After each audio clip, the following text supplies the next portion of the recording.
guys, Magic Minds here. Today we are bringing you a brand new series. Today we got the whole squad for this first of this new series. We got Evan. Hello, guys. We got Jack. Hi, guys. And we got Finn. What's up? So our new series are Brainstorms, which are short podcasts about whatever we want. So today we are going to be talking about C20, the commander set that just got spoiled, commander comparisons. So, Evan, you can go first with yours. Yeah, we each chose a commander, an old commander to compare to one of the new commanders. We're going to talk about which we think is better and just kind of the relationship between them. So, yeah. Okay. So, yeah, I'll go first. So, my comparison is Catheral Aspect Warper versus Audra Lunark Marshall. So, Catheral is the lead singer of the new Counters deck, and it is 2 white, black, green for legendary creature Nightmare Insect. It's a 3/3, and it says, when Catheral enters the battlefield, put a flying counter on any creature you control if a creature card in your graveyard has flying. Repeat this process for First Strike, Double Strike, Death Touch, Hexproof, Indestructible, Lifelink, Menace, Reach, Trample, and Vigilance. Then put a +1/+1 counter on Catheral for each counter put on a creature this way. So basically, you can use the abilities of your creatures in your graveyard to get ability counters on creatures on your battlefield. And the other card is the old one that's been around for a while, and it's Audra Lunark Marshall.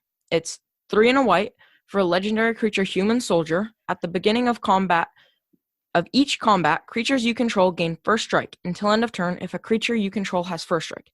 Then the same is true for Flying, Death Touch, Double Strike, Haste, Hexproof, Indestructible, Lifelink, Menace, Reach, Skulk, Trample, and Vigilance. And they're both 3/3s. So right away, as you can tell, these are definitely about the abilities, the keywords of creatures that you control or you have in your deck.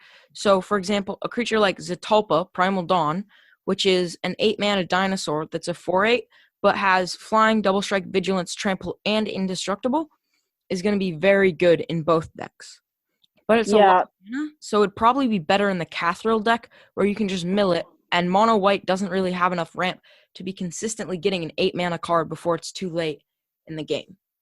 So I kind of took a look at what the main keywords were, because that's one thing, is that Catheral is more colors, so there's more keywords to work with. So white, I was thinking, kind of has Lifelink, First Strike, Double Strike, Flying, and Vigilance. Whereas black kind of has some Death Touch, some Menace, and maybe some Indestructible. And green has Trample, Reach, and Hexproof. So those are all things that both these commanders allow. But Audra also allows Haste and Skulk, whereas Catheral doesn't. And Haste is kind of a big one. Not having that kind of really hurts the Catheral deck.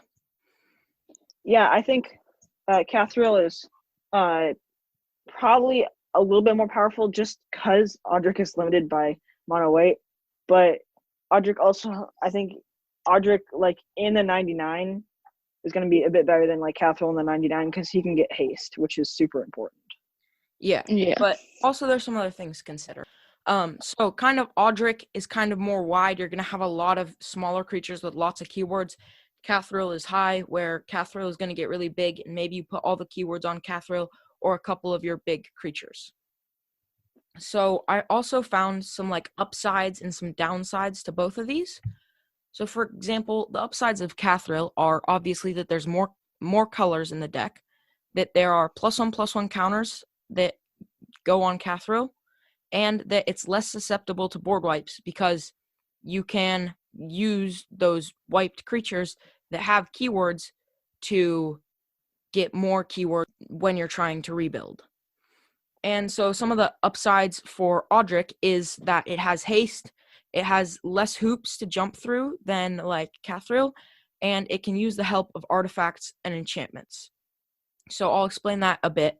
So after I say the downsides. So the downsides of Catheral are no haste, and there's definitely some hoops to jump through, and you can't really use artifacts and enchantments to help you. And the downsides of Audric are, like, the main one is that it's mono white, which really sucks for it, and it's susceptible to board wipes, and it definitely runs out of gas. So what I was saying is that something that to really consider is that you can use artifacts and enchantments in the Audric deck. You can put an artifact or enchantment, like, for example, Swiftfoot Boots, which is 2 mana for an artifact equipment. Equipped creature has hexproof and haste, and equip 1. So that would give your whole team, if you have your commander, hexproof and haste, which is really good, but you can't even, like, use that very well in the Catheral deck because it's not a creature, so it's not going to see that in your graveyard and count the keywords on it. Yeah. But Catheral definitely has, like, some definite advantages of color. So, for example, you'll have cards like Ronos the Indomitable, which is 2 and a green for legendary creature god with Death Touch and Indestructible, and it's a 5/5. And it has some other text, but mostly this about the keywords, and it's really, like, important that those are 2 good keywords, and you don't really see them very much in white. So, yeah. Also, the Catheral deck with some hoops to jump through, I'm meaning, like, you can't just get your creature and play it, right? You have to get your creature and find a way to get it to the graveyard and still have some creatures on the battlefield to put some things on. And you're just not going to have quite as many keywords on all your things because you get 1 keyword each. So I really don't know, but I think Catheral is better just because Audric just is mono white. And if it wasn't mono white, Audric would definitely be better. But I think Catheral is better because of that. And honestly, I don't think either of these are very powerful commanders. So yeah, what do you guys think about, like, which is better? Well, I think Catheral is better just because of the upside of it being, like, green and black and white, or green and black, because Audric is mono white, and that's not a super powerful commander, and mono white is not very powerful. So. Yeah. So I also agree with Jack and Evan that Catheral is better. And with Catheral, like, a lot of the Catheral decks are using a self-mill strategy. So you can, like, mill out your deck or mill yourself and then use the creatures from the graveyard. And, like, I don't think it's actually that bad of a commander. So, I mean, if it had haste, it would be a lot better. Yeah. Yeah, like, I have to agree with everybody else. Obviously, mono white just isn't super good right now, at least. Hopefully in the future it'll be better. So that's why Audric, I'd say, is worse than Catheral. But Catheral, I wouldn't say is too much better. Problem is, you can only grab 1 creature, so you can suit up 1 creature, but you're going to need to do a lot of work in order to have that creature be really dangerous immediately, because you're going to need to give it haste and do other stuff. So I'm not saying that Catheral is way better, but I'm saying Catheral is just better just because the how bad mono white is. Yeah, I kind of agree. And my mom actually has, like, the Audric deck, but it's just, like, it runs out of gas because it doesn't have card draw and it's not consistent because it doesn't have a lot of ramp. So the Catheral deck, I think, has it by a bit. But they're pretty close. You're up next, Finn. Okay, so my 2 guys I'm going to be comparing are Makassar the Mindrazor and Cyrus the Riding Storm. So I'm going to read both of them real quick here. So Makassar the Mindrazor is kind of a popular wheels deck. It's kind of one of the only card, like, decks that wants everybody to be drawing cards before C20, because C20 put in a lot of those cards. But so it's Makassar the Mindrazor is 2 and blue, black, red for a legendary creature zombie wizard. It's a 2/4, and at the beginning of each player's draw step, that player draws an additional card. And whenever an opponent draws a card, Makassar the Mindrazor deals 1 damage to that player. So that's pretty good. It can deal a lot of damage on the table, and it makes people draw more cards. Cyrus, the other one, is 2 green, blue, red, so also 5 mana, for a 3/5 legendary creature, Snake Leviathan.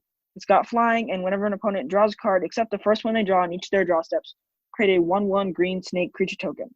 And whenever Cyrus the Riding Storm deals combat damage to a player, you and that player each draw the many cards. It's not a may ability. Sorry about that. So yeah, obviously pretty similar. They both have a way to make you and an opponent draw some cards, or all opponents. And they also have an ability that triggers whenever an opponent draws a card. So I want to talk about Cyrus first. So Cyrus is an interesting one, purely because it has green, which kind of really changes things in this situation. So because it has green, one of its pros is that it can ramp way better than Makassar, because obviously green is just the best ramp color in the game, probably just the best everything color in the game. Green also provides some pretty good protection, stuff like heroic intervention, and it's also got token doublers and or like other token synergies, so you can kind of abuse the tokens part of that too. Another thing that I think makes Cyrus really good is that Makassar, in order to kill people, you have to draw like 40 cards total. You can't just say whenever an opponent draws a card, he deals 1 damage to target player, because then you could point like 21 damage at that person at once, and then you could start like holding that threat above people's heads and killing people straight up. Makassar has to deal it to each opponent, but Cyrus can say you play a wheel, you can make 21 snakes and then hit somebody for 21 in the face. So I think Cyrus is a little better in that stance, because it's a bit more explosive, especially if you can give your creatures haste or do like an instant speed wheel, then it's a lot more explosive and you can be a lot more like threatening, rather than dealing like 7 damage to the table and then everyone's mad at you, rather than you kind of killing one person, then going 1v2, which isn't always good, but it's better than being 3v1. So I think that's in that stance, Cyrus is a bit better. Yeah. I would disagree. I'm just gonna say that I think Makassar is just a bit better because it deals damage immediately, and Cyrus is susceptible to board wipes, and so one board wipe will kind of ruin your board, and Makassar just does straight damage instead of having to attack and worry about attacking. Yeah, and that brings me right into my cons. So, I have to rely on combat to win and stuff like that. Yeah, but I think the point you mentioned about like people getting mad at you with Makassar is kind of true, because I've played with it and it's like there's powerful starts, but then everyone's kind of mad at the player just because they've taken like say 6 or 7 damage off it, and that's kind of a lot in a game of Commander. So once you've taken that damage, you kind of get mad and kill Makassar, whereas if it was just someone getting 6 or 7 snakes, then they'd be like, oh, that's cute, but it can't really do anything to me until it does. Mhm. So Yeah, Jack has a pretty powerful Makassar deck that usually starts really well and does a bunch of damage, and then everyone's just like, I don't like that, and kills him. Yeah, so the cons of Cyrus are obviously haste is probably essential, or instant speed stuff, so you can untap with your snakes. But without it, it's definitely, I'd say Makassar is a lot more powerful because it doesn't have to rely on combat, so you can do stuff immediately. So that brings me right into the card that is really good with Cyrus.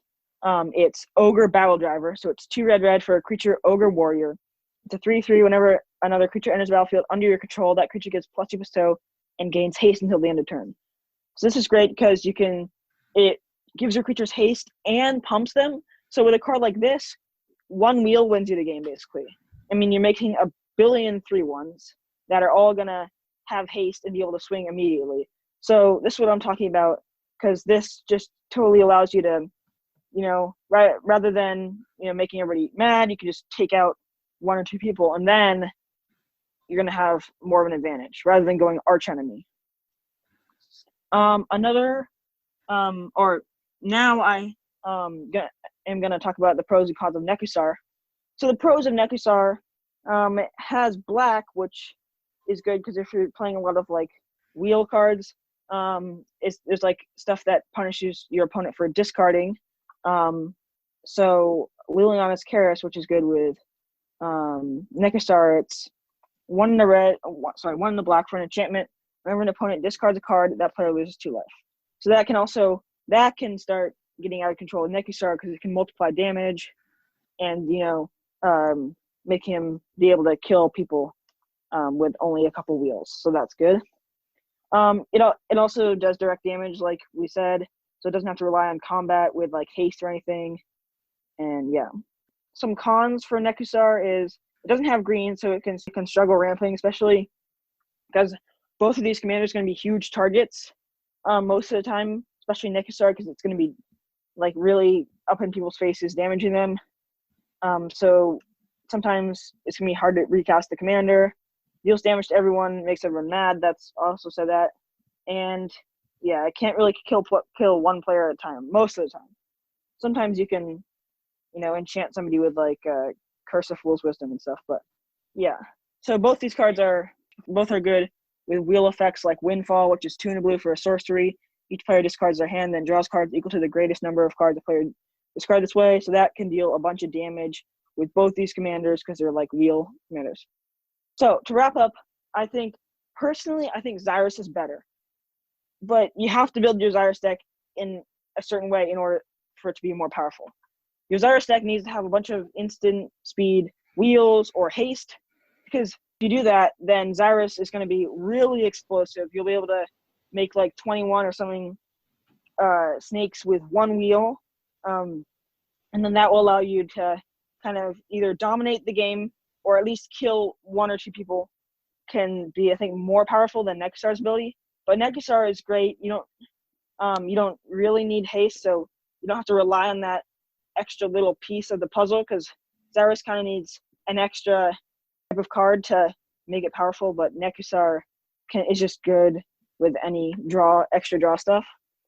Also, green has token doublers, Crater Hoof, Overwhelming Stampede, and then Makassar has like the black discard stuff, and it's generally just powerful. So yeah, I have to go with Cyrus for who is more powerful in this battle. What do you guys think? Who is more powerful? I think, like I said before, I think Makassar is. I personally like it better because I have the deck, but also because I just like dealing damage rather than worrying about combat and haste.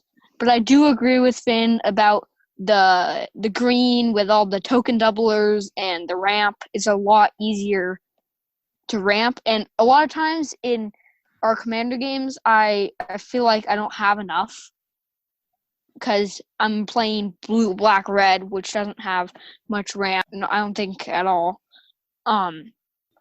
It's not super, but I still think Makassar is better.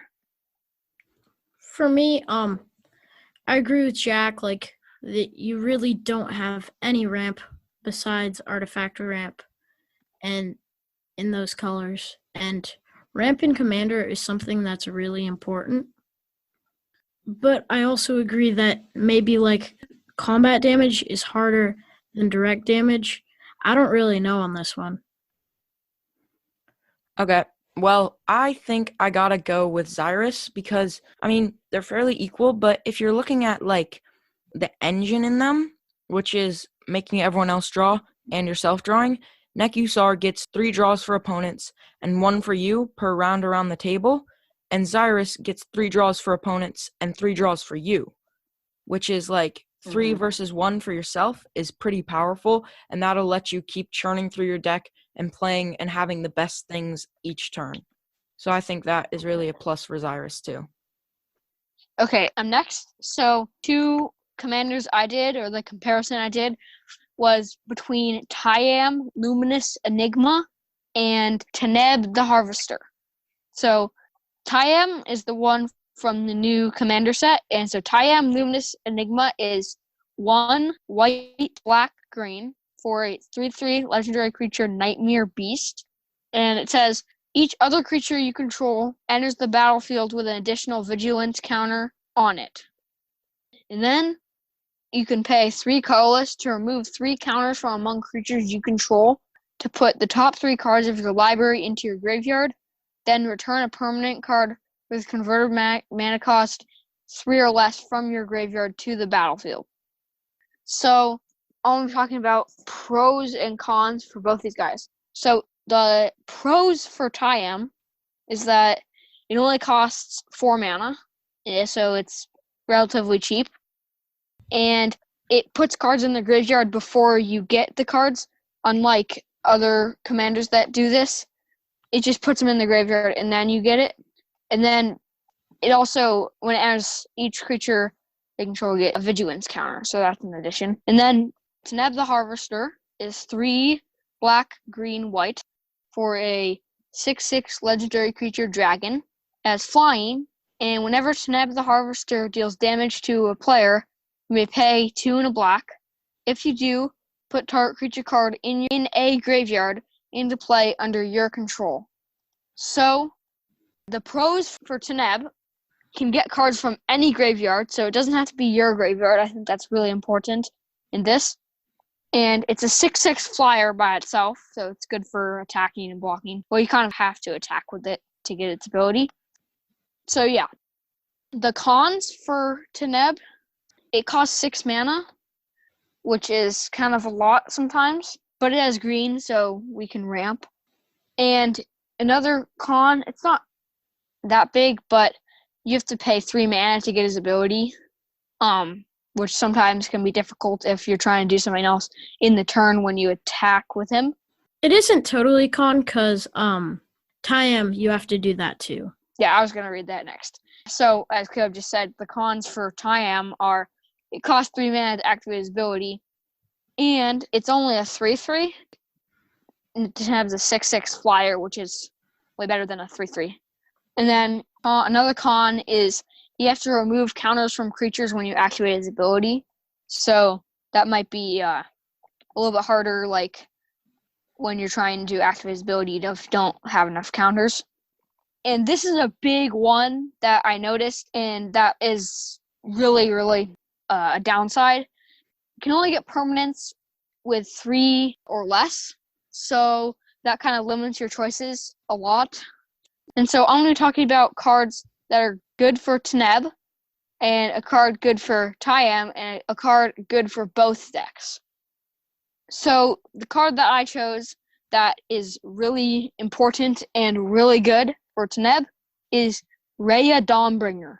It is 6 white, white, white, so 9 mana, it's a lot, for a 4/6 legendary creature angel. As flying, at the beginning of your upkeep, you may return target creature card from your graveyard to the battlefield. So the reason I chose this for Teneb instead of Tyam is with Tyam, you can only return stuff with mana cost 3 or less, and obviously this is 9 mana, which is more than 3. So that is super good for Teneb because you're returning a 9 mana 4/6, which allows you to return guys from your graveyard to the battlefield every single turn. So, really great card. Anytime you're cheating out on mana costs, it's pretty good. So, Yeah. cheating 6 mana is really good. Mm-hmm. Yeah, I agree. And so, the card that is good for Tyam is the Ozolith. It is 1 colorless mana for a legendary artifact. It says, whenever a creature you control leaves the battlefield, if it had counters on it, put those counters on the Ozolith. At the beginning of combat on your turn, if the Ozolith has counters on it, you may move all counters from the Ozolith onto target creature. Because each other creature you control enters the battlefield, it has an additional vigilance counter. So you're putting counters on your creatures, and whenever one dies, you can put counters on more creatures, which is pretty good. And then, the card that is great for both decks and should be played in both is Buried Alive. So it's 2 and a black for a sorcery. Search your library for up to 3 creature cards and put them into your graveyard. Then shuffle your library. So this card is great for both decks because obviously you're getting creature cards into your graveyard, and that's what we want to do with these two decks, obviously. I'd say it's a little bit better in Teneb because you don't have to search your library for a limited 3 or less from what Tayam does, because it wouldn't be very useful with Tayam. Well, if you were building a Tayam deck, most of your stuff would be 3 or less. You wouldn't put a bunch of big stuff in, so it'd still be good in both. Yeah, I'm saying it'd still be good in both, but maybe just a tiny bit better in Teneb. So I think that Teneb is better. The reason is because you need to get a creature card from any graveyard. So not just your graveyard. And also, Tayam can only get cards with 3 or less, which I don't think is as powerful as just any card, any mana cost.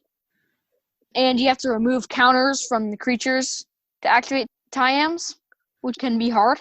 So, yeah, that's what I think. Those are my thoughts on what is better. Yeah, I totally agree with Jack. For me, it's really just a one-man race. Tayam isn't even close to Teneb. It's such a holdback, only 3 CMC or less. So, yeah, I think Teneb has this one by a long shot. I'd have to disagree. I actually go with the tie here. Because what you guys forgot to mention is that Tayam, however he can get only 3 or less, he can get any permanent. So that includes lands, that includes planeswalkers, includes artifacts and enchantments. So you can really go a lot of different ways with Tayam, which I think is cool. And he can also has the potential to go infinite with some stuff like Ashnod's Altar and Weaponcraft Enthusiast, I believe. So he just seems pretty powerful in general. But Teneb also is pretty powerful deck too, and seems like a lot better graveyard deck. Teneb is also quite powerful, so I have to go with the tie. Evan, what do you think?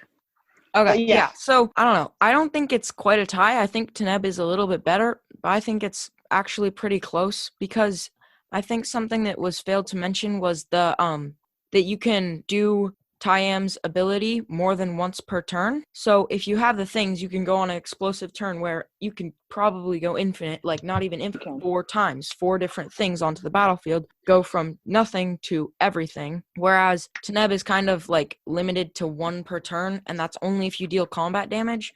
But I still think it's a little bit better because there's more stuff you can do, like getting an Eldrazi back or something like that.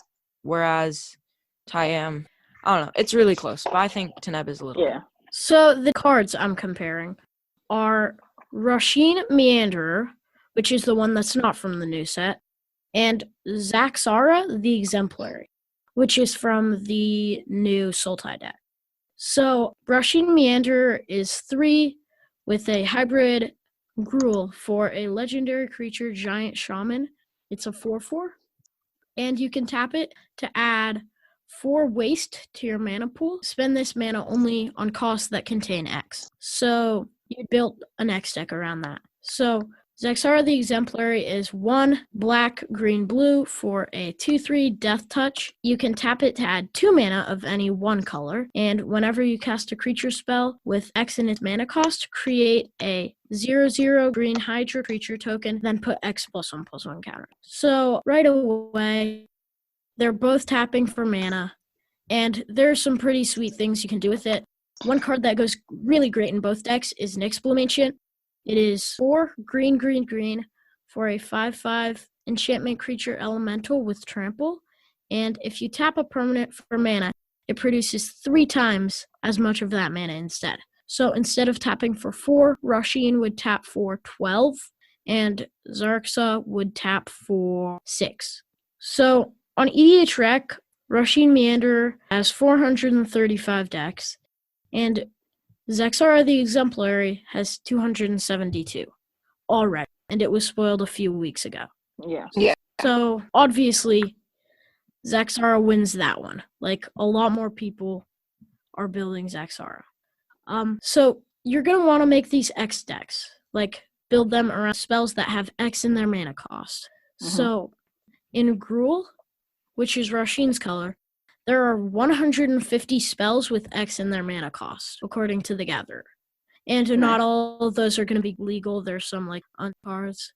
And then For Sultai, there are 189 spells with X in their mana cost. So Zaxara wins that one too. There's just a wider spread range for Zaxara, and for me, the ability is way, way better, right? Rasheen, its tapping for mana is limited to only X spells. Zaxara's isn't. So one of the best cards you can put in a Rasheen Meanderer deck is Apocalypse Hydra, which is X green-red. Apocalypse Hydra enters the battlefield with X +1/+1 counters on it. If X is 5 or more, it enters the battlefield with an additional X +1/+1 counters on it. And X is almost always gonna be 5 or more because Rasheen already taps for 4 of it. So that's pretty good. And you can pay 1 and a red to remove a +1/+1 counter from Apocalypse Hydra. Deals 1 damage to any target. So that's just a pretty good X creature card that you're not going to be able to run in a Zaxara deck, but in a Rasheen deck is really good. But Zaxara, I feel like not only are there more X spells, but X spells it has are better. For example, Hydroid Krasis, which is X green-blue for a 0/0 creature, Jellyfish Hydra Beast. When you cast this spell, you gain half X life and draw half X cards, round down each time. And it has Flying Trample, and it enters the battlefield with X +1/+1 counter. So I think Hydroid Krasis is a lot better than Apocalypse Hydra, and you're not going to have access to Hydroid Krasis in a Rasheen deck. And also, in the colors rule, you don't have access to that much removal or board wipes or card draw. Yeah. And in Sultai, you totally do. So the one thing Rasheen has Zaxara beat on is that it's a bit easier to cast and it's bigger. But like even the mana, Rasheen isn't flexible at all. It's wastes. Yeah. And you can only spend it on mana costs that contain X. And Zaxara does not have that. And Zaxara can also go infinite. Yeah. This one isn't even close. Zaxara destroys Rasheen. Do you guys agree? Yep. Yeah, I'd also agree. It's got, I'd say it's a lot more powerful.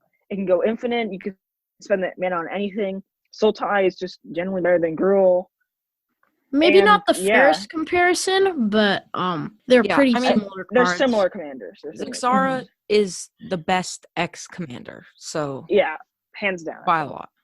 Okay, so overall thoughts on like the new commanders from C20? I think they're awesome. Like a lot, I would like to build. Yeah, like most of them seem pretty cool builds, and like the one that Finn talked about, Cyrus, and basically all of them we talked about today seem like really fun builds and interesting commanders. I love how Wizards put the partner commanders in. Those all seem great. Cool. I'm working on building a Browlin and Shabraz deck right now. Yeah, I mean... Yeah, that deck is sweet. There was also a lot we didn't talk about today. Yeah, we only got 4 out of, like, the 15. So, yeah. Only getting, like, a quarter. Yeah, but anyway. Thanks for listening, and keep magic on your mind. See ya!